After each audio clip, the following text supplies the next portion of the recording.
Perkembangan si kecil paling pesat terjadi pada 1000 hari pertama kehidupan dan terus membuat moms dan dads terkejut dengan pertumbuhannya, terutama di usia balita.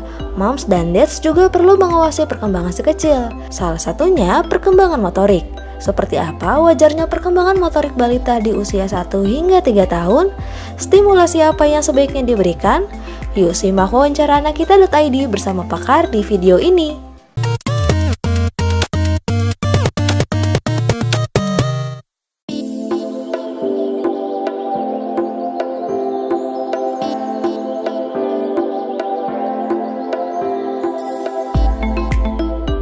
Secara garis besar kita kenal menjadi dua kelompok, yaitu perkembangan gerak kasar, itu yang pakai otot-otot besar dan biasanya berpindah posisi gitu ya, berpindah lokasi. Misalnya untuk dari tiduran ke duduk, duduk ke berdiri, kemudian jalan atau naik turun tangga gitu ya. Dan ada juga yang namanya gerak halus. Gerak halus itu pakai kelompok otot yang lebih kecil dan perlu koordinasi gitu ya, lebih detail, lebih halus kegiatannya gitu. Kalau untuk usia 1-3 tahun, itu kira-kira di usia 1 tahun anak mestinya sudah bisa duduk sendiri gitu ya, dari tidur ke duduk sendiri itu harus sudah bisa. Kemudian dari duduk, angkat badan untuk berdiri itu sebaiknya sudah bisa. Kira-kira sekitar 15 bulan ya paling nggak itu udah mulai jalan gitu ya.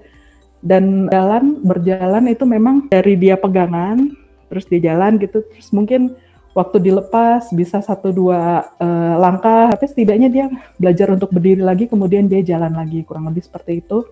Di usia 2 tahun tuh kira-kira mungkin udah mulai belajar naik tangga ya, naik turun tangga itu biasanya keahliannya naiknya dulu lancar, turunnya mesti pegangan, dan itu memang mesti diawasi dengan baik, dibantu gitu ya, bukannya malah dilarang-larang. Sebaiknya kita berusaha bagaimana caranya supaya anak bisa tetap latihan di lingkungan yang aman gitu ya. Menjelang 3 tahun mungkin belajar goes, kurang lebih seperti itu. Sudah macam-macam gayanya kalau udah 3 tahun.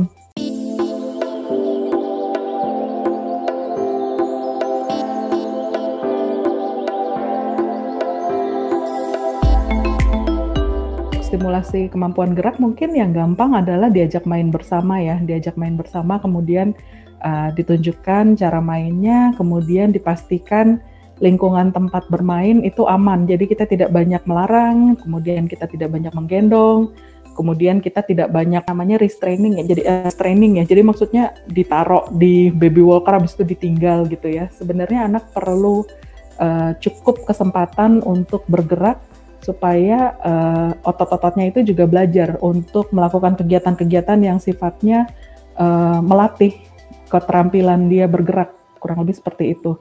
Jadi misalnya kalau ingin berpindah dari titik A ke titik B gitu ya, coba dilihat anaknya mau jalan atau tidak, atau misalnya mau digandeng atau tidak. Seperti itu sih, berikan lebih banyak kesempatan untuk bermain bersama. Jangan lupa di-encourage itu ya, kalau misalnya bisa berhasil, dihargai usahanya gitu. Nah, itu dia Moms, penjelasan pakar mengenai perkembangan motorik si kecil. Saksikan wawancara eksklusif bersama pakar lainnya hanya di Nakita Channel. Sampai jumpa di video selanjutnya.